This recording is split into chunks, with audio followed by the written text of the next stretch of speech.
Contemplate with thine inward eye the chain of successive revelations. I testify before God that each one of these manifestations hath been sent down through the operation of the divine will and purpose, that each hath been the bearer of a specific message, that each hath been entrusted with a divinely revealed book, and been commissioned to unravel the mysteries of a mighty tablet. The measure of the revelation with which every one of them hath been identified had been definitely foreordained. Baha'u'llah. If religion becomes a cause of dislike, hatred, and division, it were better to be without it, and to withdraw from such a religion would be a truly religious act. Abdul Baha. So now I will introduce our speaker for today, and just a reminder to save all your questions until after the talk when we'll have our question and answer session. And if you're new to the Baha'i Faith or if you'd like to be added to our mailing list, you can fill out the Google form that I will put in the chat. So our speaker this week is Mr. Jason Hiner, and his topic is How the Baha'i Faith Redefines What Religion Is and Does. Mr. Jason Hiner is an award-winning journalist who has worked for over 2 decades as an editor covering the technology industry. He's written the definitive story of Apple's first employee, Bill Fernandez, who was also a Baha'i, and was the person who introduced Steve Jobs and Steve Wozniak. Jason has served in faith-based community building activities sponsored by the Baha'is for many years, including a special focus on youth literacy and virtues education for children. And with that, I'll hand it off to Mr. Hiner. Thank you, Bayan, and wonderful to be here with everyone on Zoom, and for those who are watching this later. Always a joy to be together in community. We learn and grow together. And so having the opportunity to share a few of these thoughts, a few of these reflections on this huge topic of the Baha'i faith, and really the oneness of religion and the connectedness of all the religions. It's a really precious, powerful, inspiring topic. I'm only sharing my own reflections on this from my own journey of 30 years as a Baha'i, and for many years before that, growing up as a member of the Catholic faith. And so when I share some of these reflections, the Baha'i faith is a global religion. We'll talk a little bit about what that means in a moment, but my reflections often are grounded in, and we'll talk about a number of Christian traditions in this, because that's the background that I come from. But there are Baha'is from literally every denomination, every religion, every religious background, no religious background, philosophical background, indigenous peoples, all throughout the world, in every country of the world. And so this is one person's reflections on a very powerful and important topic. So I thought what we would do today is tackle this one head on. There's a number of very challenging things about the Baha'i faith. And Baha'u'llah, the prophet founder of the Baha'i faith, whose name means the glory of God, who came in the mid-19th century, 1800s, he presented a very challenging idea, which was that all the religions of the world, and he made a very challenging claim that all the religions of the world had a basis in truth, that all of the world's great religions, that they were all culminating, that they came to different places and different peoples, and they were all culminating in the day when they would become united, when those pieces of truth that all had would come together into one truth. And this is expressed in all of the scriptures of the world. In Christianity, as we'll talk about in a moment, Jesus called this the time of one flock and one shepherd. In other religions, it's expressed in many beautiful, powerful ways. That said, over time, people have taken religion and done some things with it that are, it's hard to argue, are not very destructive, challenging, and very much caused many of the peoples of the world to turn away from religion. In the United States, we've reached a period where the number of people who do not identify themselves with a religion now outnumber the people who do. Just recently, that has happened. And yet, it's been predicted for decades that this idea of spirituality, this idea of God, there were scientists and sociologists and others who thought that this was an outdated notion that would disappear naturally in time. That was one of the ideas very much put forward in the 1960s and 70s, but it hasn't happened. Spirituality has continued to flourish and find other avenues. And there are ways in which the spiritual truths that are part of humanity have been part of who human beings are from the very beginning. Some of the earliest cave drawings are where we have records of human beings. They were essentially worshiping an idea that they were reaching for a transcendence, trying to understand how do we relate to this world and what's our place here and why are we here, and answer sort of big questions. So from the very beginnings of human history, this has been there and continues to thrive, even in the face of this idea that now people are questioning whether they want to belong to a religion. And this is the age that we live in. And this is the moment that we live in. And then we come to the Baha'i Faith, which what we're going to talk about today essentially redefines what religion is and does and how it works in the world. That's a big claim. It's a big idea, but it really is rooted in a sense, completely new, but it is rooted in all the sacred traditions of the past. And it's rooted in the promises of the past. And ultimately in this covenant that God has made with humanity, that essentially exists in all of the religions of the world. But what Baha'u'llah has done, the prophet founder of the Baha'i Faith, is cast this in a new light for a new understanding in a new era, at a time when people now have the ability to understand the way God works in the world at a level that is far more mature than anything we've had before, because humanity is ready for it. Because this is the time when the world looks different, needs something different. And so this is a sense of renewal and fulfillment.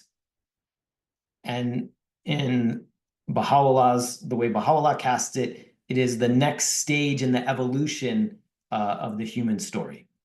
And that story is a very spiritual story. It is primarily a spiritual story.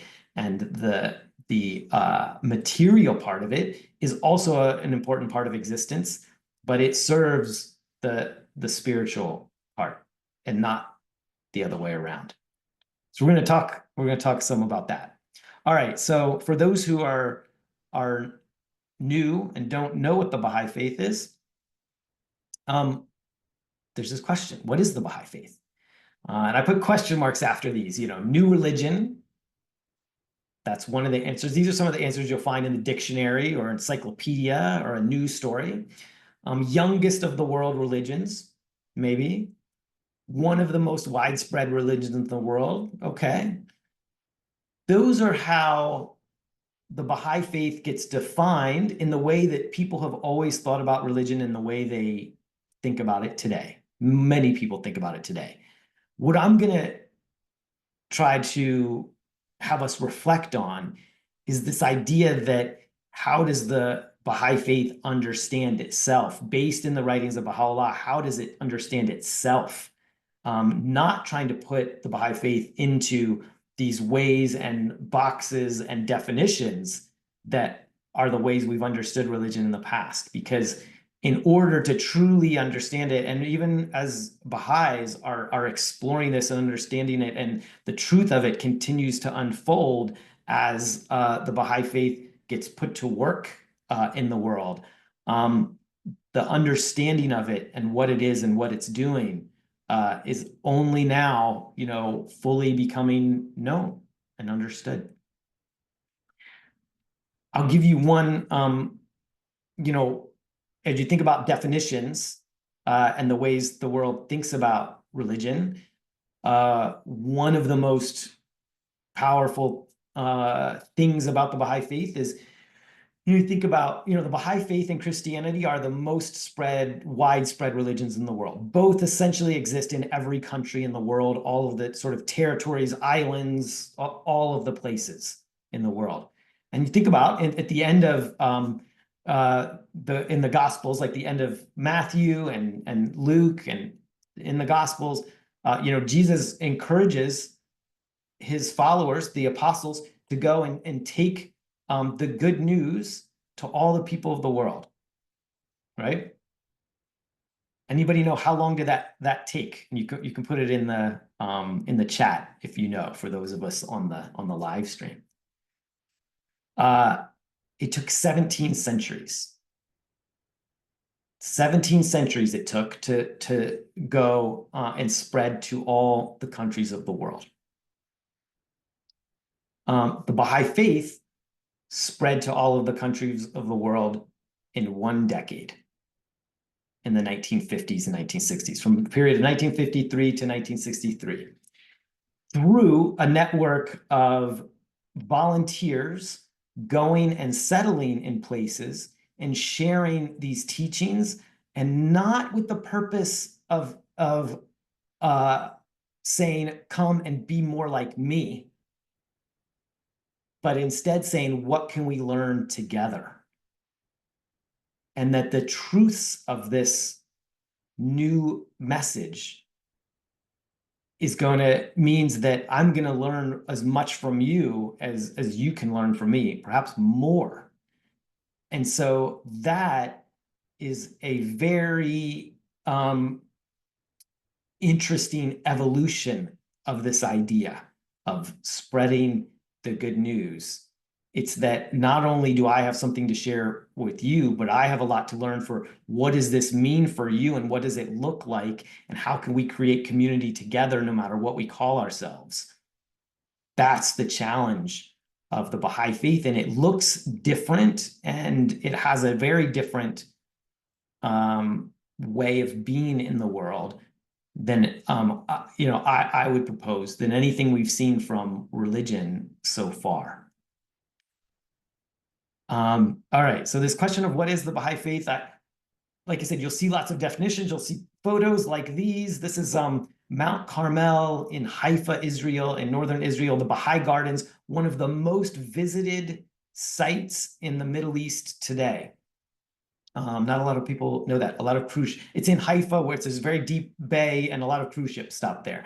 But beyond that, it also is beloved by Muslims and Jews and Christians and Baha'is, Druze, all folks, people who are religious and not religious, come to the Baha'i Gardens in Haifa. It's one of the most visited sites in the Middle East every year.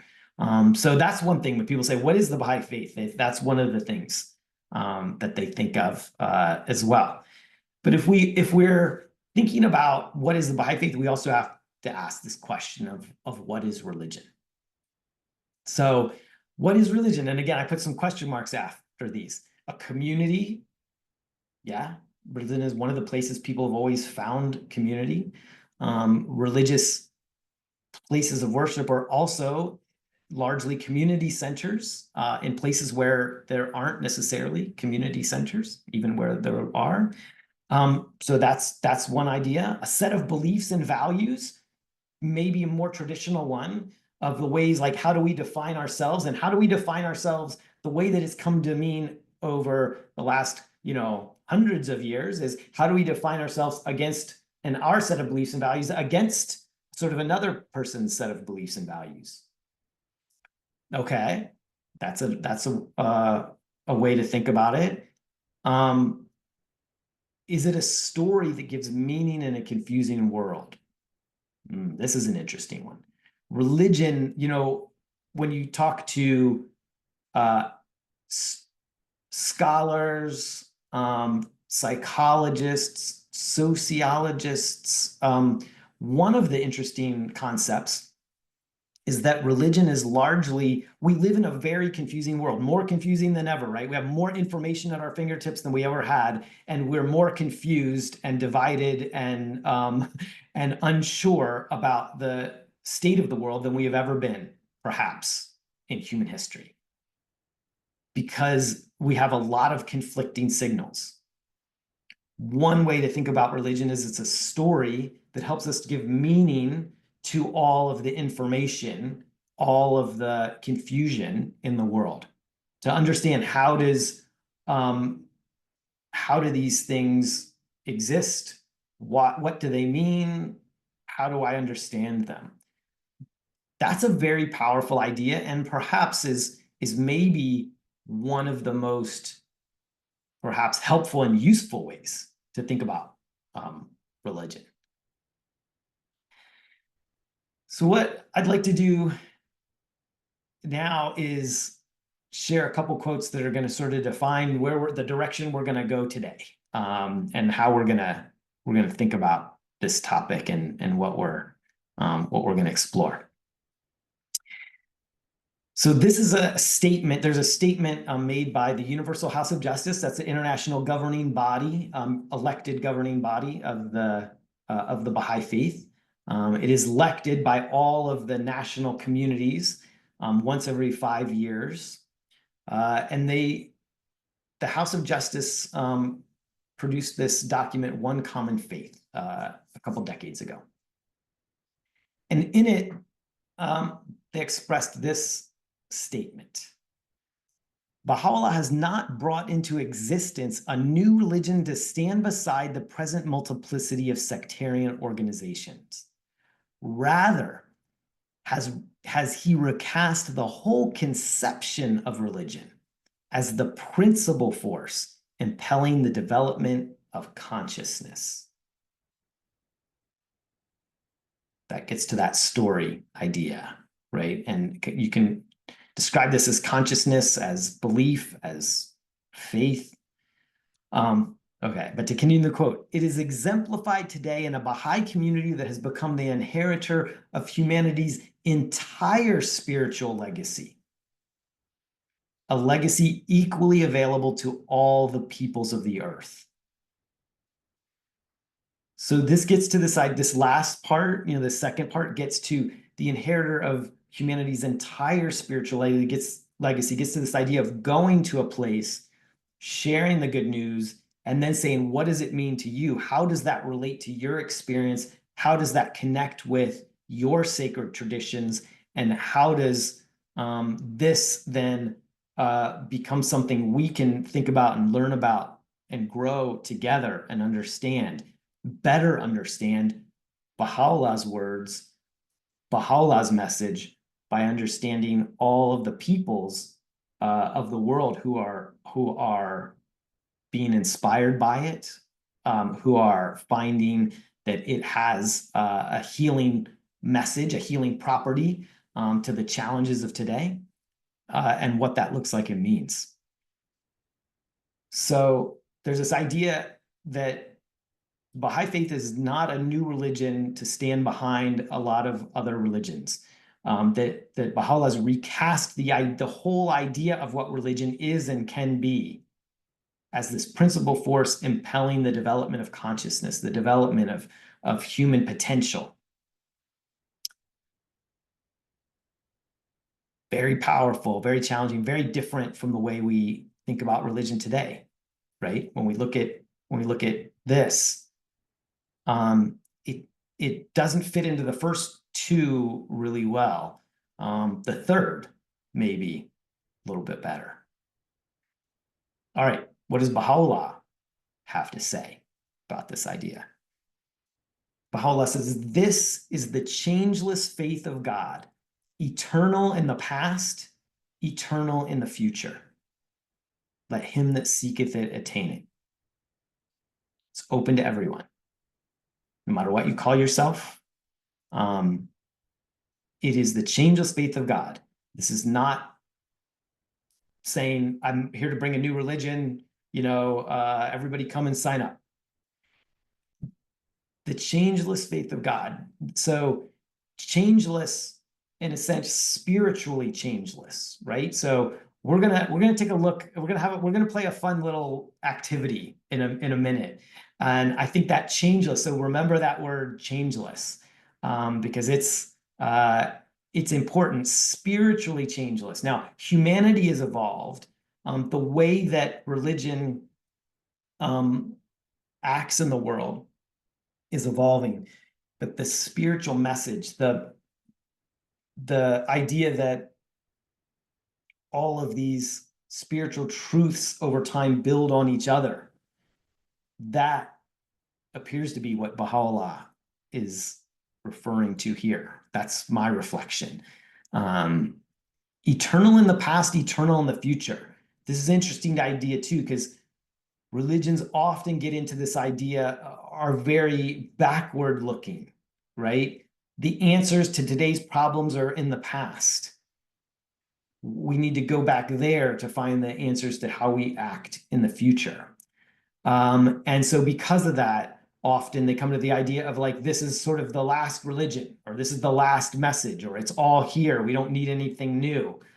And that becomes quite a challenge. We've seen in multiple religions. Multiple religions grew out of other religions. Christianity grew out of Judaism. Buddhism grew out of Hinduism. And when something new comes, there's a natural sense like it could exist within the original religion that it came out of, but it often doesn't. And Jesus talked about you can't put new wine into old wineskins. Perhaps that was one of the concepts he was referring to, or that concept applies to this. So changeless faith of God. So this is more about fulfillment and more about continuity than it is about creating something completely new, right? Very, very challenging words. All right, so we're gonna do a quiz now. For those of you who have access to the chat, I'm gonna ask you to maybe play along if you'd like to. There is in the chat, I'm gonna pull up some quotes here, and we're going to play a game called What Religions Does This Come From? And I have to give some credit to this. I didn't come up with this.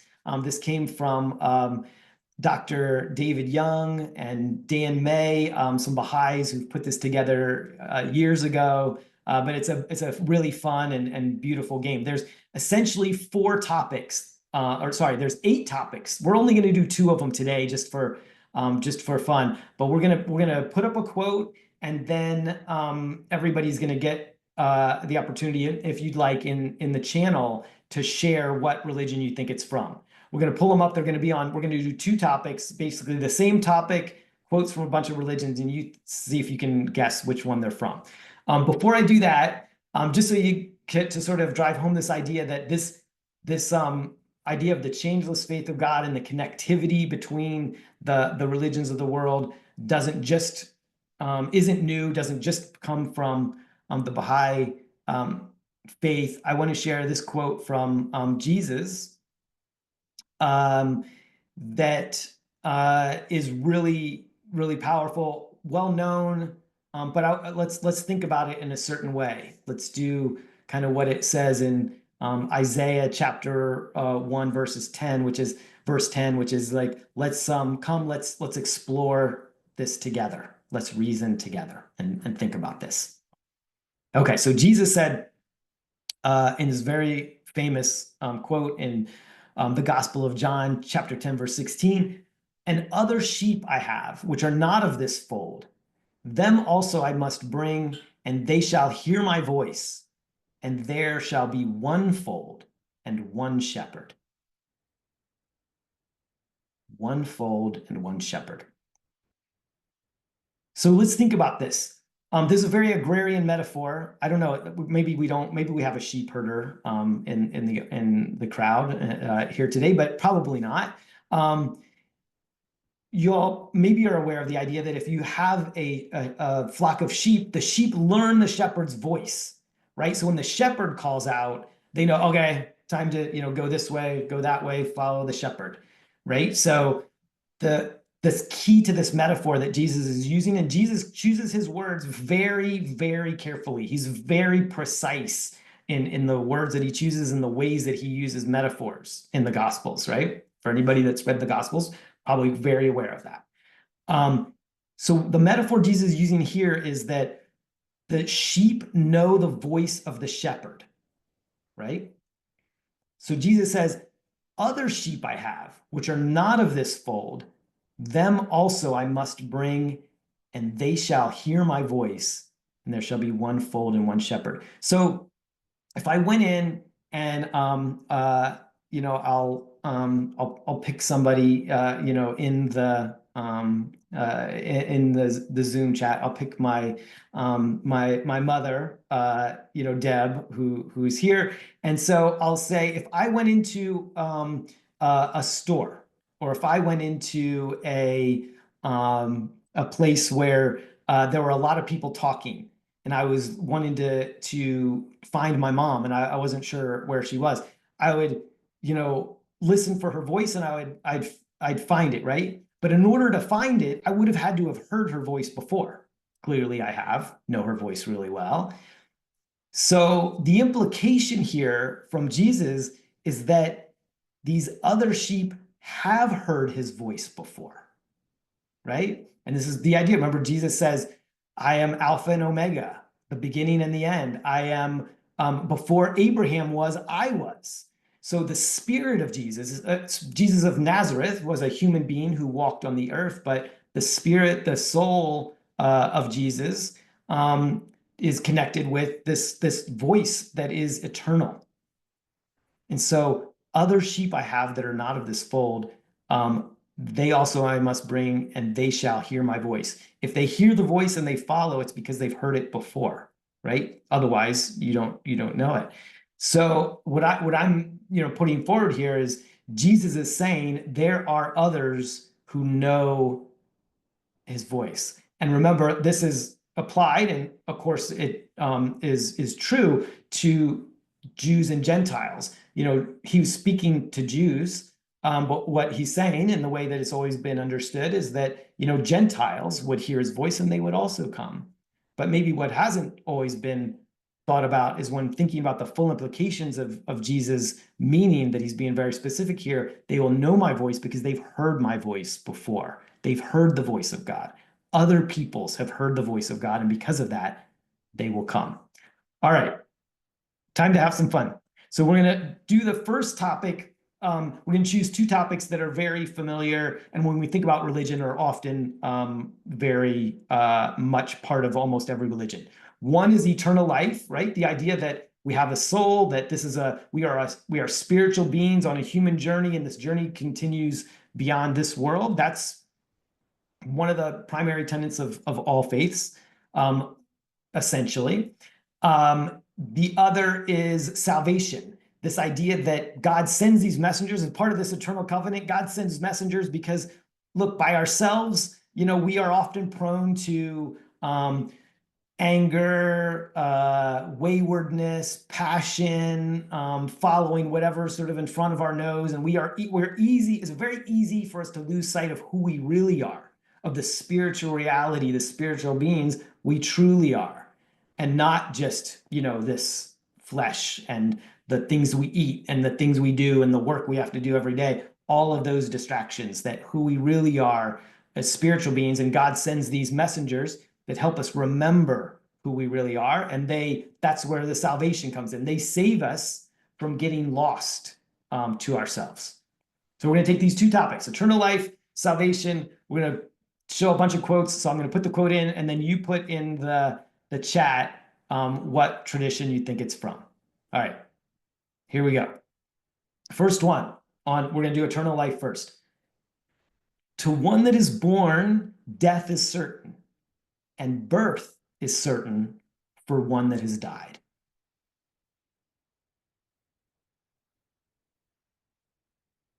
All right. See some good some guesses. Buddhism, good guesses. This one is Hinduism. This is from the Bhagavad Gita. All right. So next, the day of death is better than the day of birth.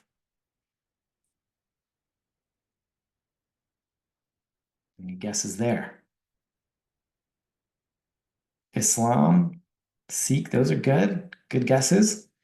Judaism, Ecclesiastes, chapter 7, verse 1. All right, next one. Your gift is the life never dying and continuous health, your possession. In this continuous health, none of us have continuous health, right? So I don't think it's talking about physical health.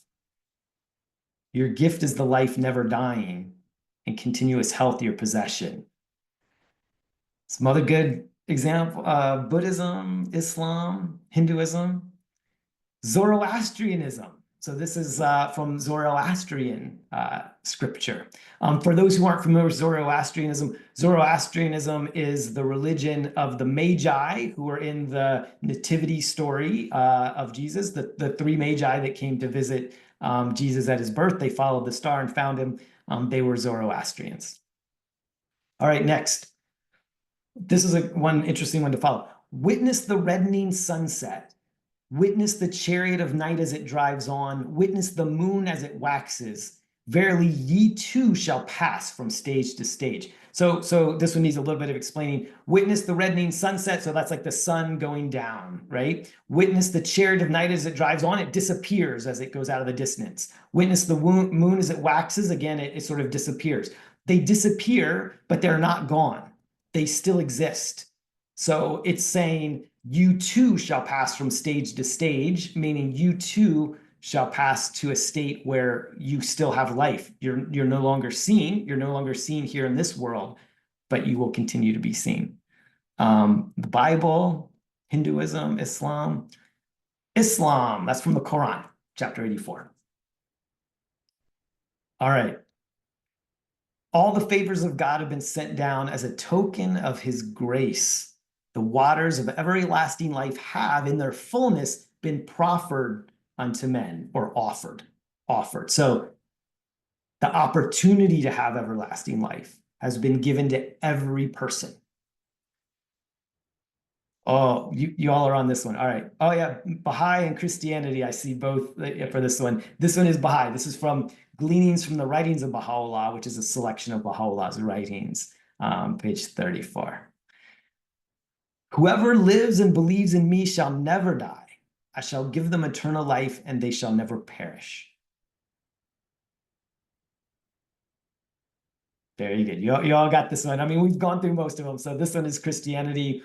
It's from a couple chapters, John chapter 11, 26, and John chapter 10, 28. So this is in a similar, it's the parable of the good shepherd. That's where that quote came from the beginning, where about they will know my voice. So this is from a couple verses there. So, but you can see, we had a hard time figuring this out, right? Like these are very difficult to tell which religion they're from. We often look at these things. We don't look at them outside of the context of what they're known by. And so because of that, we have a hard time distinguishing. I think this is where Jesus was saying, they will know my voice, right? There is such a similar voice, a similar accent to the voice in all of these that shows their unity and oneness. All right, next topic, salvation. I was born into the world as the King of Truth for the salvation of the world. Has to be the Gospels, right?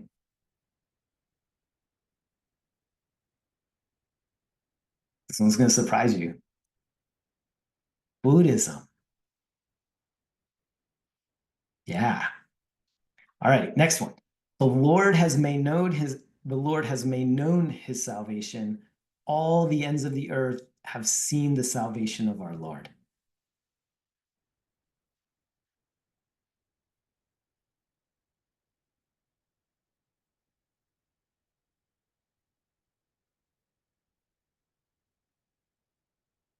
Psalm. That's Psalm 98. Yeah, very good. All right, next one. The long suffering of our Lord is salvation, for the grace of God that brings salvation has appeared to all men. Very good. The Bible, one of the some beautiful letters. Second Peter, Titus. Yeah, there's which from each there. All right. We verily have come for your sakes and have borne the misfortunes of the world for your salvation.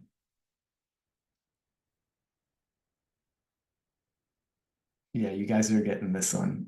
That's Baha'i. So Baha'u'llah, from Tablets of Baha'u'llah.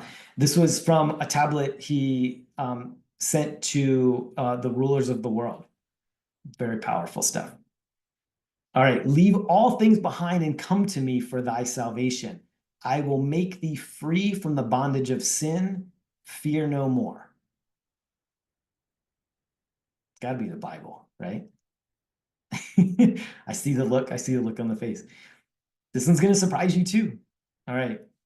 Hinduism, Bhagavad Gita. I love this. I love this exercise. It's super helpful. Those who for me shall give heed and obedience to him shall attain integrity and immortality. O wise Lord, your kingdom of salvation, let him who prays attain. This one's also kind of hard. This one's Zoroastrianism as well. Most of us haven't, read much of scripture from Zoroaster and Zoroastrianism. But I think again we can see the voice is so similar. All right. To those who believe and work righteousness, for them will be gardens of eternity. Islam, yes, very good. That's from the Quran, chapter 18. So I think, and there was a note, in the chat, that the passage doesn't say they shall know my voice. It says they shall hear my voice. Thank you. What I'm putting out there is the implication is that they shall know my voice. By him saying that he is a shepherd, he has other flocks that aren't of this fold. The implication is that they will know my voice. Because otherwise, if you have a flock, the only way for them to know to come to you is if they've heard your voice before. So appreciate the question there. So, all right. So with all of this in mind, let's talk a little bit about how do Baha'is put this idea of the oneness of religion into action today. So we can see that there's a connectedness. Hopefully you can see there's a connectedness between all of these things, that there is perhaps one voice, this voice that Jesus spoke of. And there are beautiful connections between Christianity, the Baha'i faith and Christianity. We don't really have time to explore those today. Perhaps we could explore those in another session. It is really powerful. I love this, metaphor. Obviously, I've used a number of biblical references, as I've shared. That's the background I come from.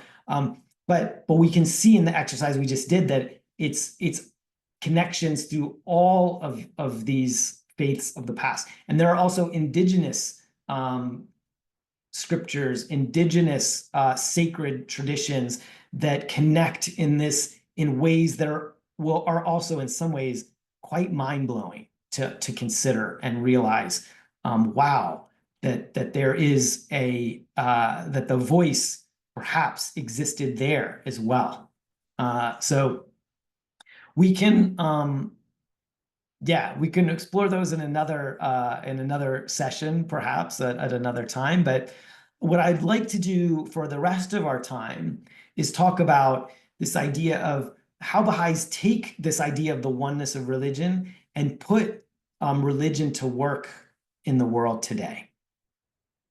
What I'd like us to do first is to read a few quotes. These are the ways that the Baha'i faith, that Baha'u'llah frames what religion does. So we've talked a little bit about what religion is. Let's talk a little bit about what religion does, because that's where we understand how can it be put to use in the world in constructive ways. I think there are a lot of people that have the feeling that religion is part of the problem and not part of the solution. I think those of us who've been in religious community and have seen the beauty and the power of it, don't see that or feel that. But there are plenty of people who do, and that have had challenging and difficult experiences in religion, and see religion as some of the things that have turned people against each other, that have led to wars, that have led to oppression, that have led to exploitation. And so how do we think about that today, and how do we explore the way that Baha'u'llah says religion can be sort of the primary social force for good in healing the world today? So let's read a few things together. The purpose for which mortal men have from utter nothingness stepped into the realm of being is that they may work for the betterment of the world and live together in concord and harmony.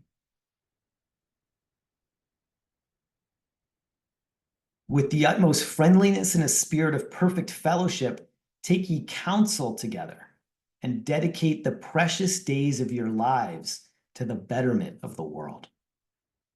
So we've seen this concept come up a couple of times, the betterment of the world, working for that. So faith and works, in the Christian conception, there's often this idea, right? How do I become faithful, become spiritual, improve myself, and then how do I make a contribution to my community?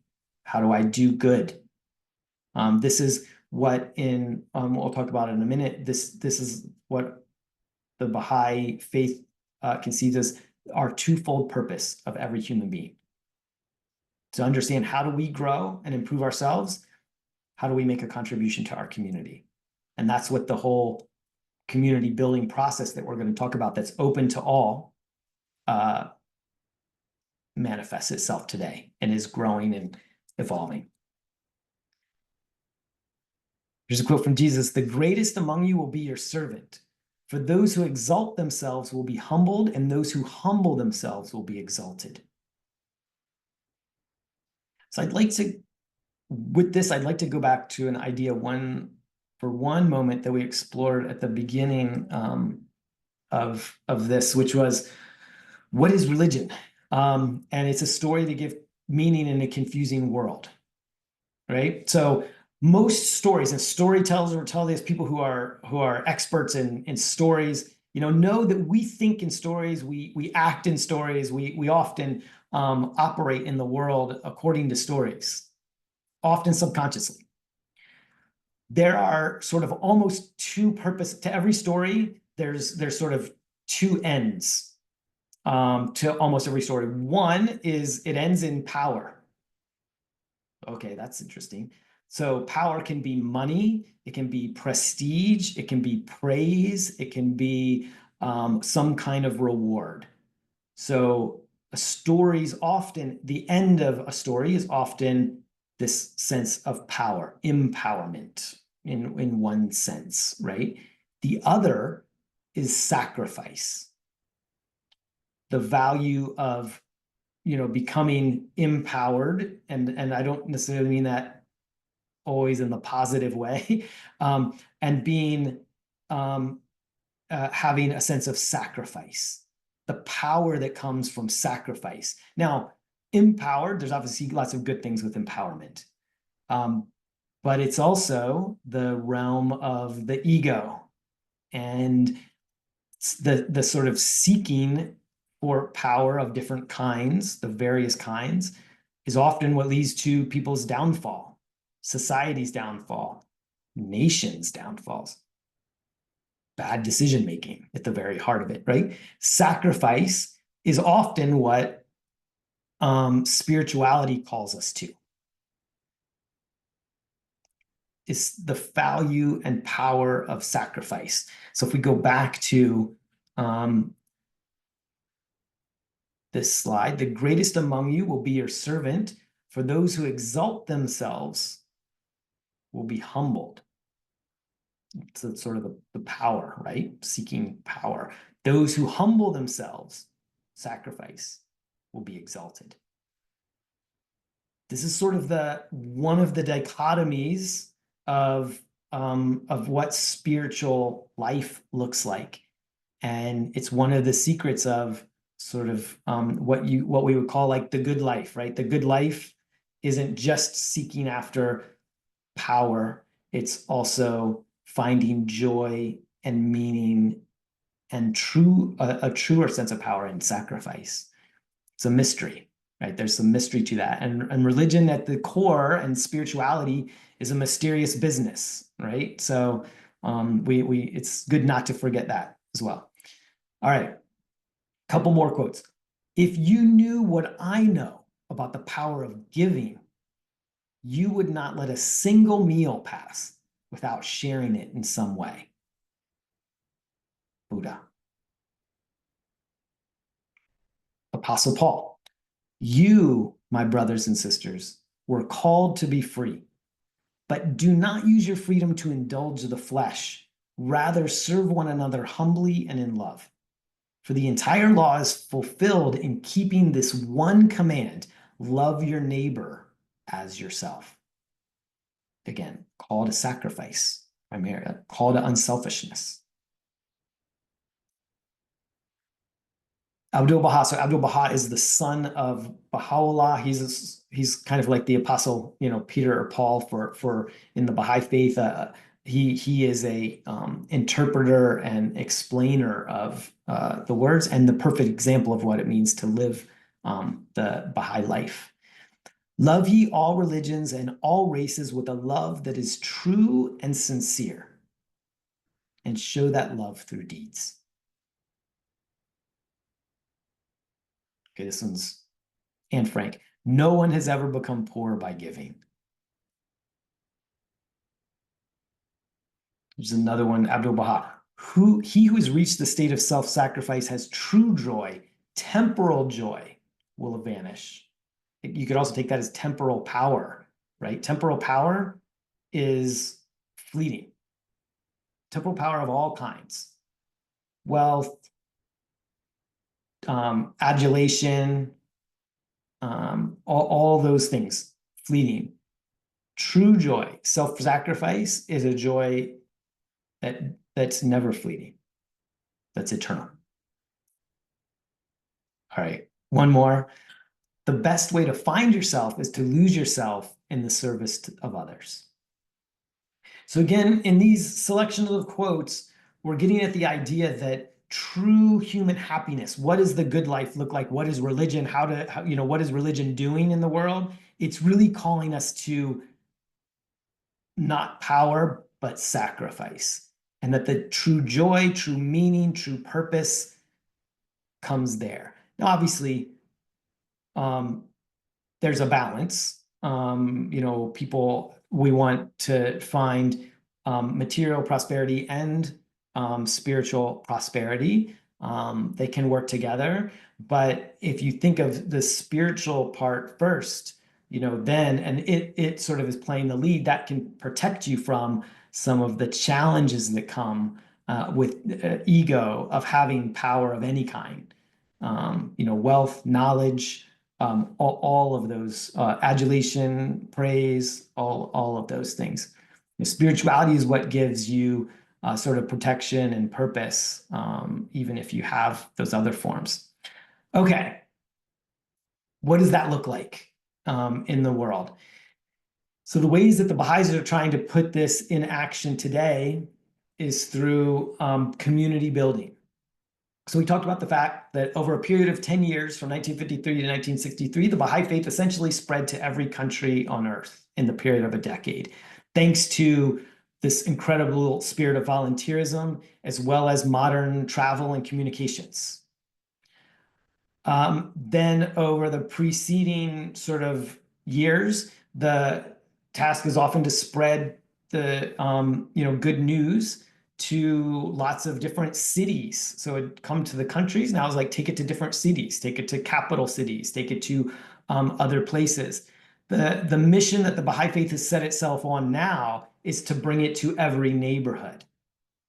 And in every neighborhood, to empower the people in each neighborhood to come together and take ownership of their own destiny, both materially and spiritually. And how is that done? So in one of the quotes we talked about, Baha'u'llah talked about take counsel together. So consult, there's this process of consultation, which is not like the loudest voice tries to shout over,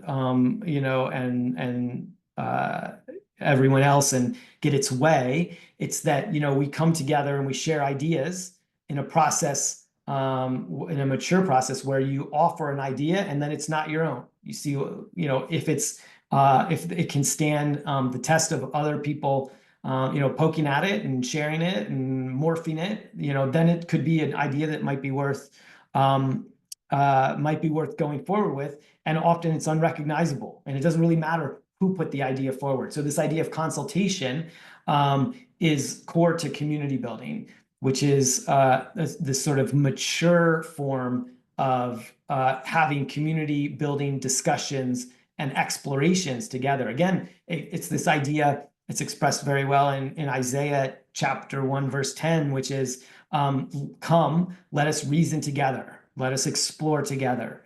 In this, process of mutual reciprocity and support. So Baha'is do this by these sort of what are called 4 core activities in every community. And they can start, whatever the needs of the community is, wherever 2 people come together, and very much in similar way. Again, I'm sort of using Christian definitions, wherever 2 people come together, I will be with them is sort of one of the promises in the New Testament, that God will be there. And the idea is 2 people come together and say, let's do something, together. It could be any of these 4 activities in this context of Baha'i community building, which is, it could be a devotional meeting that's come together. Let's read some scripture, some writings similar to the ones we've done today, for example, and let's talk about them. What does that mean? Let's read some writings on something, learn together, and figure out what does that look like or mean to me, mean to us? What can we learn from it? And then have a consultation about what does our community need. And community could be just the two people from 2 different families. Could be 2 people from the same family. What does our community need? What does our family need? What do people need? How can we be of service? And then study circles there are these texts that are meant to be able to study together. Text about the life of the Spirit. So how do we improve ourselves? Text on service to your community. Text on families. Text on the history, religious history, and how it comes together in ways that we can understand and learn from one another. So there's study circles are an opportunity to study a text together, and then again consult about what are we learning, how are we raising our capacity to be of service to our communities. Children's classes, so these are often based on ideas, virtues that are shared by all the religions of the world. There was some research that was done a few decades ago that you took all the religions and sacred traditions of the world, indigenous, all of the great religions, and what it found was all of them, essentially, there are about 300 virtues that all of them shared. Things like honesty, trustworthiness, truthfulness, sincerity, faithfulness, all of these things. So these virtues are shared by all of the sacred traditions of the world. And in these children's classes, it's really learning them and sharing them and trying to put them into action and doing especially art projects, because arts are a great way to express, especially for young people, and put them into action, put some of these kinds of things into action. And then junior youth groups, that's it. Junior youth is like this special age of sort of middle schoolers, early teens, where they're not quite children anymore, but they're not really, adolescents yet. And so they are learning together and exploring how to express themselves and reading stories about other people their age in different parts of the world. And in those stories, then they're learning how to express themselves, how to think about what they can do in their community and see themselves as protagonists in making society better. Very powerful stuff. There's some great examples of ways that this has transformed communities in places where kids were doing graffiti and just finding ways to express themselves. Because if you don't give them a channel to express themselves, often they'll do it in inappropriate ways or self-destructive ways even, right? But if you give them an avenue to and empower them in a group where they have ownership of it and they can put it into action in ways that they can do things in their community, you really see it express itself in amazing ways. They will consult and decide. Like one of my favorite examples is there was a group that came together. This is in the US, and they met in a park, and what they saw was the light had been the lights had been burned out in the park where the basketball court was for a couple years. And so they were like, because that is not there, people go out and they get in trouble, right? They're not there playing basketball. They're off sort of doing other things and ending up in trouble. And they're like, but we keep asking people, can you fix this? They would ask politicians, can you fix this?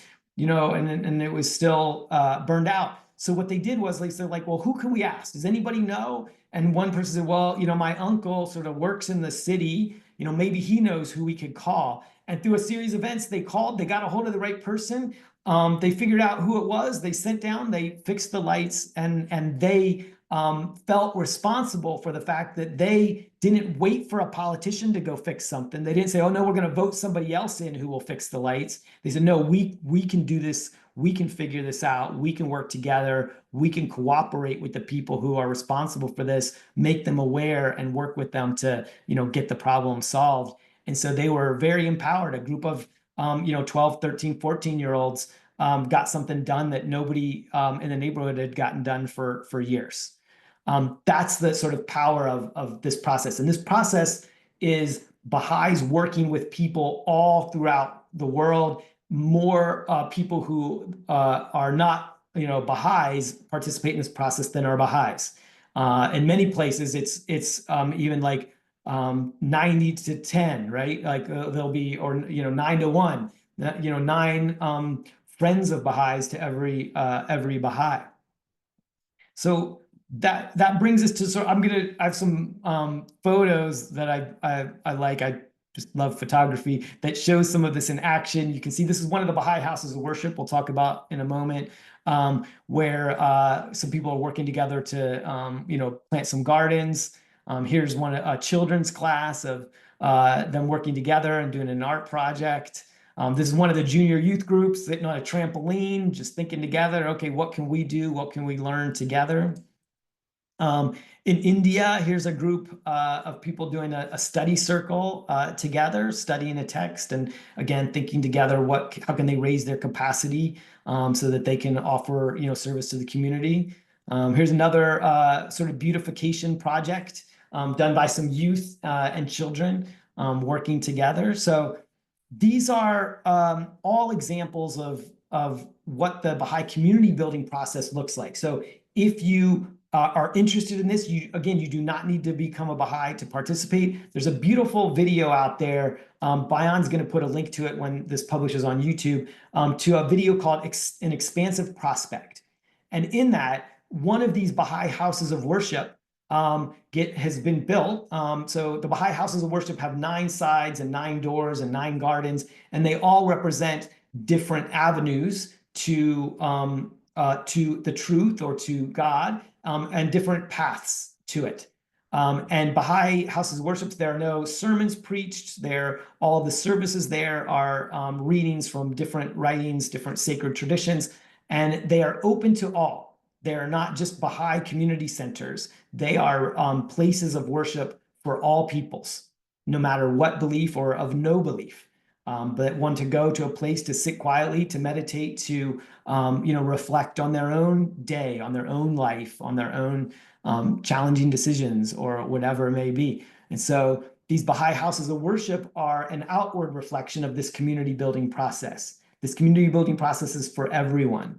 It's for everyone to come together and build a process together, not to think about how we're different or what beliefs that we have are different, but no, what are the things that we have, so many of the things we have in common, and how can we work together to build something? Because Baha'u'llah said religion and the teachings, that Baha'u'llah has brought is the fulfillment and the extension of all of these beautiful sacred traditions of the past.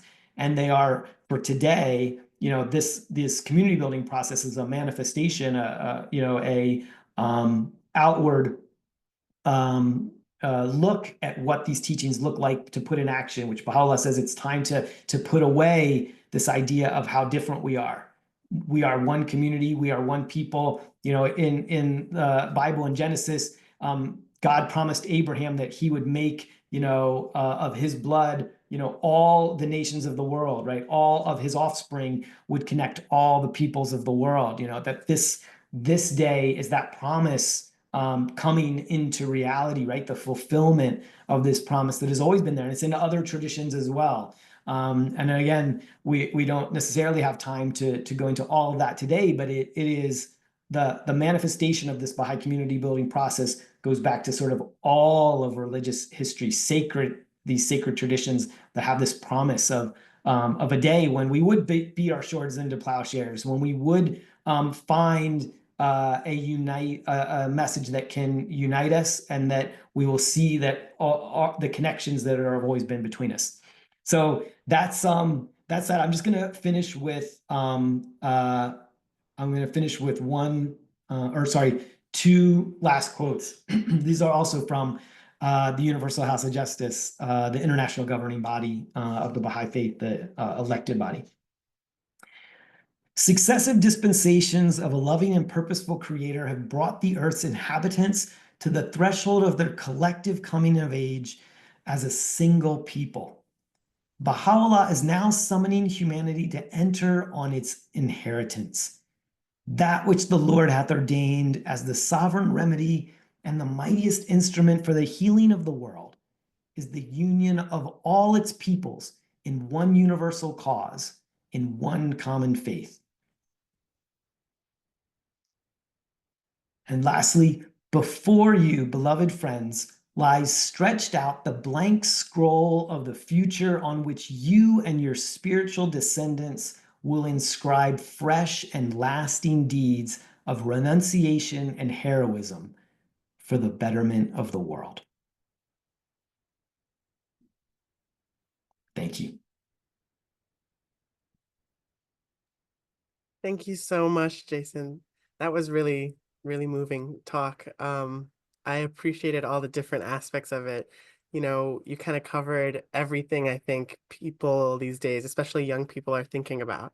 So, yeah, thank you again. And now we have time for questions. So if anyone has a question, they can put it in the chat and I will read it out. Our first question asks, what, in your opinion, is the most effective way to help people understand the idea that religion is evolutionary and continuous? Yeah, the best way that I've found is to do some of that sharing of showing, the things that are the same, the things that have connection. Like I said, that quiz that we did is not from me. It's from Dr. David Young and from another friend, Dan May, from years ago. But you can find that there, like I said, there's 8 topics. And all of those topics are, one is progressive revelation. That's this idea of all the religions being connected. Another is the only way. All of them have this idea of the only way. Salvation, that's the one we talked about. Forgiveness of sins, that's one is connected, all of them. Everlasting life, we talked about. Unity of God is another one. God, the unknowable. So the fact that we can't know God, how do we know God? We know through the ways that he manifests himself, the teachers that he's sent us. And then this quest for peace, which is universal to all, all the peoples of the world and all of the religions. So that's the best way I found. And it often is surprising, right?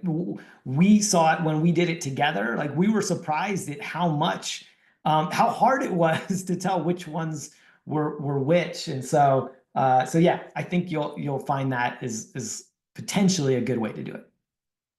Thank you. Another question asks, who can participate in this institute program? Do you have to be a Baha'i? Um, no, you do not have to buy. Most of the people participating are not Baha'is. And in fact, in that video that I mentioned, An Expansive Prospect, and you can find it on YouTube, there's one of the one of the houses of worship. There's a Muslim imam and there's a Christian worship leader who are participating in the institute process. And they're doing it with people in their neighborhood, people who are of their denomination, of other denominations, of other religions. But they're talking about how powerful it is. So not only do you not have to be a Baha'i to participate, you can lead one of these programs, right? That and not be a Baha'i. In fact, many throughout the world are led by Christians and Muslims and Jews and others. And so the point is really bringing people together to sort of breaking down some of these barriers, the things that have kept us apart that are often very much man-made, right? And have certain there are reasons for them, and it's time for us to get past those reasons. So anyway, yes, absolutely, people who are not Baha'is can not only participate but can be help to be leaders and organizers of some of these spaces. Thank you. Another question asks, what is the best book for a Christian to investigate the faith from the perspective you have presented today? Oh boy, there are so many. It feels like almost every year there's a new book written by a Christian who is explaining what the Baha'i faith is from a Christian perspective. Uh, you know, if someone is really based in the Bible, and really very much wants to understand how this jives with things like the resurrection and the sacrificial atonement and things like that, Christian doctrines and those kinds of things. There's a book called Preparing for Christ's New Name that you can find on Amazon. That one really gets into the sort of scriptural Christianity. If you're coming from a Christian background, more generally, there are books like there's one called Some Answered Questions by Abdul Baha, which was Baha'u'llah's son, and he was an interpreter and explainer of the Baha'i writings. There's one called The Book of Certitude, which is Baha'u'llah's explanation of how the Baha'i faith both fulfills prophecy, but also how people misunderstand prophecy. And every time a prophet comes, like we've seen it, right? I mean, Jesus was not very popular in his day. It took 200 years before most of the people, even the Mediterranean, started becoming more aware and affiliated and sort of looking to align themselves with some of the teaching. So, yeah, there's many, many things. Even if you search on Amazon, Christianity and Baha'i, you'll find lots of good stuff there. Thank you. Another question asks, is the Oneness of Religion quiz you showed us available online? I don't think it is available online, but it's a good question. We really should put it online in some form that might be helpful. So it's not online, available online that I'm aware, but it's a good push that we should consider doing it some way or form. Our next question asks, when we refer to unification as the healing of the world, does this also refer to the physical healing of the earth, climate change, destruction of fauna and flora, species extinction, water shortage, natural disasters, etc.? Yeah, I think that you can think about these two ideas, right? Of like the two sort of ends of the human story. One is sort of like power, empowerment of like resources, controlling resources is one of the ways people think of power, and self-sacrifice is sort of the other. I think when people reorient themselves around the idea of sacrifice and not power as the primary motive of human life, this idea of like why would we ever want to exploit the earth for its resources and not think about it.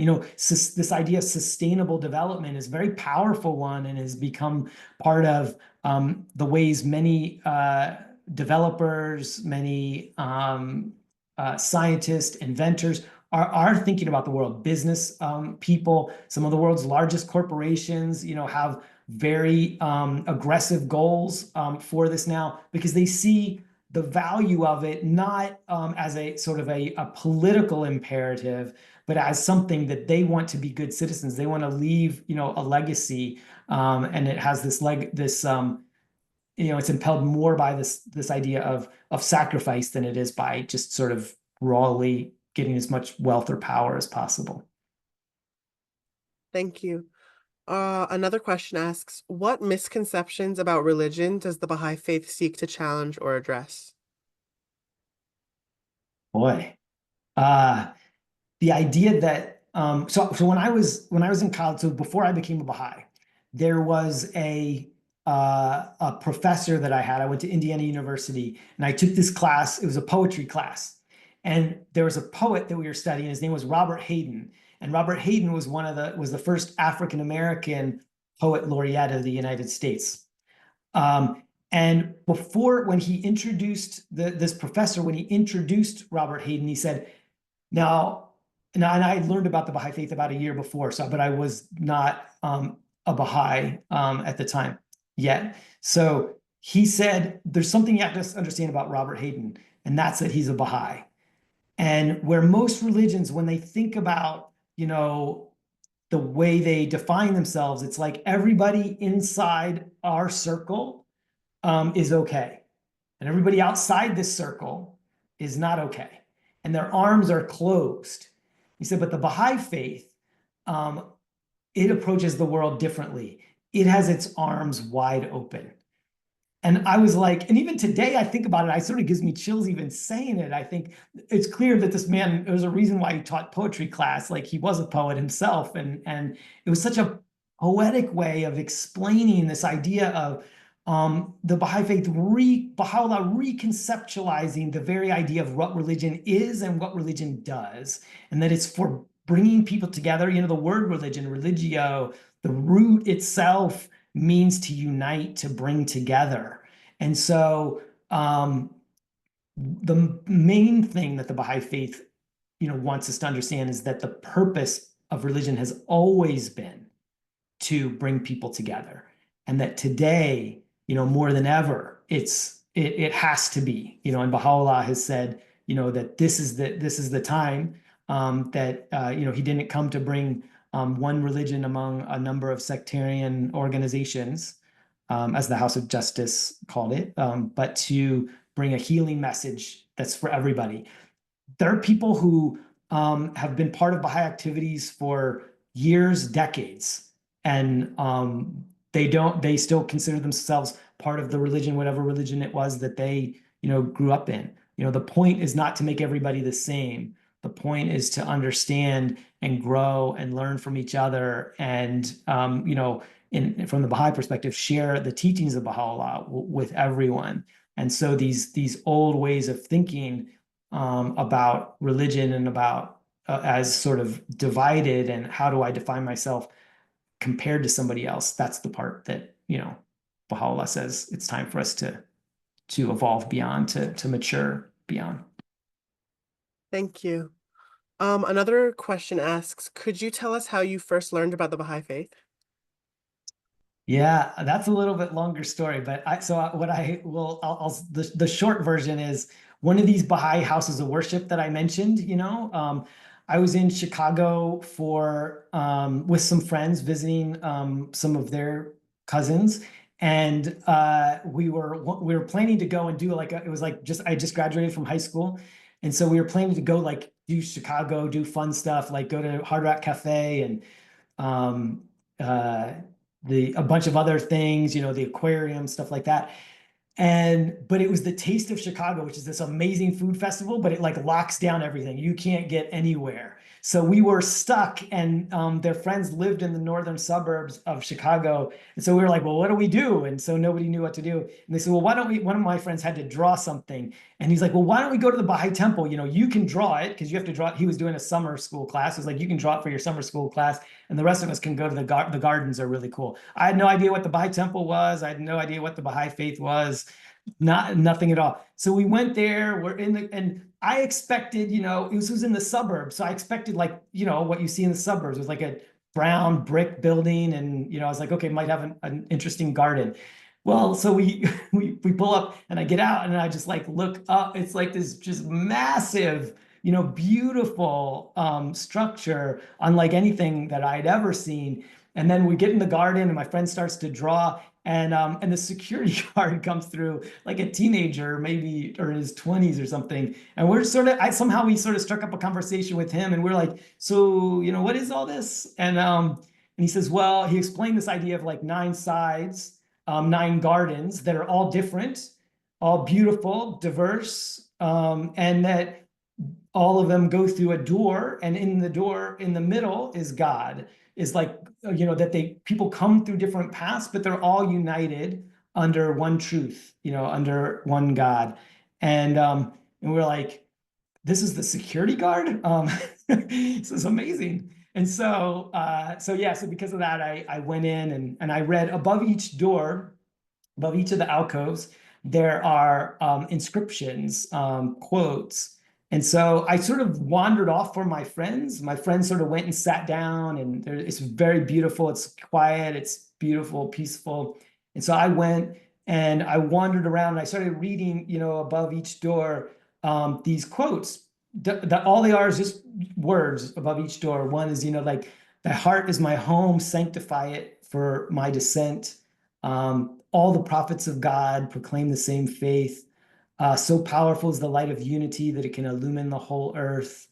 Um, so I'm reading these and I'm just kind of more amazed each time I read one. I'm walking around. So there's 9 of them above each of the doors. So I walk around.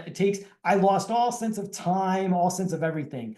So I walk around. I get to the end, up to the last one, and I'm sort of like staring out, and I'm like, there's a lake there. So it's like the thing is like right on Lake Michigan. And all I knew was like, all of these things, like the tree. I was like, oh, there's all these trees. Like, and then I sort of was really seeing all the different gardens and how different they were. So I was looking out the window and it was like, just like the world looked different. There's the only way I could explain it. Like the colors seemed brighter. Like I didn't notice things that I noticed before. And so because of that, I went and then I got some books. And for about a year, I read not just about the Baha'i faith, but it inspired me to read about all the religions of the world, and learned things that I hadn't learned before. And then I sort of did see that, quote, where I saw the reality of that quote from Jesus that, about the voice being so similar across the different faiths. And that sort of eventually led me back to the faith. And I met some Baha'is at Indiana University where I went to school and and became Baha'i. Thank you. Our last question asks, what is the role of a Baha'i and is it for everyone? Yeah, I mean, the role of a Baha'i, so Baha'u'llah says that our purpose is to know and to love God.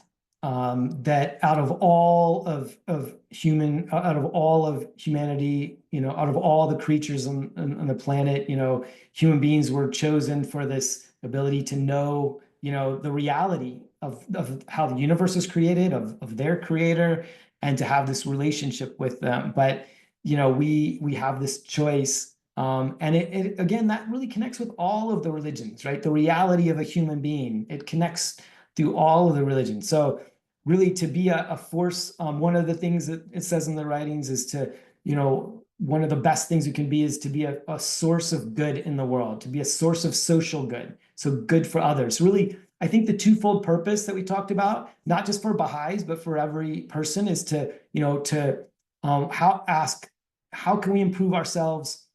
How can we make a contribution to our community? And that's what the Baha'i, the community building process. It's also called the Institute process because all of those things that we looked at. There's an educational program that goes from the age of 5 all the way up through college graduates, and then adult learners as well. So where we sort of learn together, grow together, explore how do we raise our capabilities to improve ourselves and to make a contribution to our community. That's really open to every person, is part of the journey that it means to, of what it means to be a human being, to be a Baha'i, is to just try to know and understand that, to put it into action and see what it means, how we can learn from each other. We learn as much from people who have never heard about the Baha'i Faith before and become part of the Institute process as we do, from ourselves and from the text we study and all of those things. So that's yeah, that's what ultimately we got to in the presentation too, is that religion is not only something that we believe, but it's something that we do and we put into action to make the world better, to make a contribution and to find love and friendship. That's the last thing I'll say. We're in a world right now where we've never been more connected because of technology, but we've also there's never been more loneliness and isolation and lack of community. And so at the heart of all the community building process is just friendship and love and caring for, our fellow human beings. And that brings, joy to us in a way that really nothing else does. No amount of wealth or notoriety or power ever could. Thank you. I want to thank you again, Jason, for this talk. And I think all these questions just showed how really deeply engaged everyone is on this topic. So yeah, thank you again. Thanks so much.